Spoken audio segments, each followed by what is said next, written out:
为大家稍介加介跳客家式跳弗朗明哥舞的热闹，是两届客家妹还有一届客家新球。记得3年前是强下成立的水米亚舞团，为了和卡多人分享，记得最后届弗朗明哥舞。礼拜记得所推出的新作品，坦下对朝观众来撮了，看记得用弗朗明哥嘅方式来表达想法。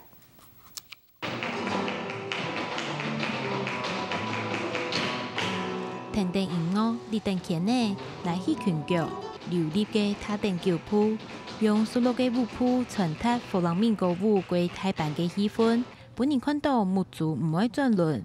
对台人生活同魅力公馆来嘅客家舞蹈家李永芬同柯乃馨，还有曹玉玲，三个后生舞者组成嘅西米亚舞团，强下为梦想打拼。 我们想要呈现我们比较与我们相关的东西，所以是比较切身的。那这个客厅，我们其实一开始想要呈现的是我们舞团的客厅，对，所以当然不限于说只有我们自己的人，而是很多人他们都会在我们的客厅来来去去。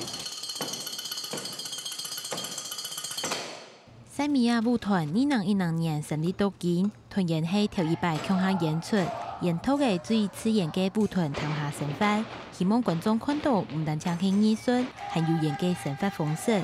舞出感染嘅劇場嘅情景，呈現很加豐富嘅表演。 我主要是想要呈现出，就是爱七嘎100在客厅的时候，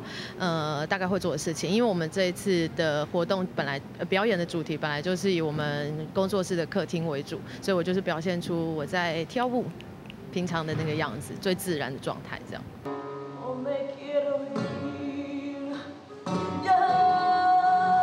现场唱歌的歌、弹吉他的、搭树的，还有跳舞的，相互进行互动。每一个表演的人都融入情绪，产生最精彩的共鸣，出题呈现出刺眼的表演。每次感染韩国多的艺术元素，还是考虑结合客家歌的来演出。妹是客家人去动好重构，然后他常常会就是希望我。 在他们的表演当中去嘎一脚，我们会希望就是未来可能有1次、1、2次，我们可以开始慢慢尝试。谈下新拍嘅演嘅夢想同想法，含最難嘅演嘅人生故事。我聽說能把演嘅舞出，會重新結合客家音樂來演出，你會對一個談下來跳出錯配。客家新聞分享上陳心怡特別報道。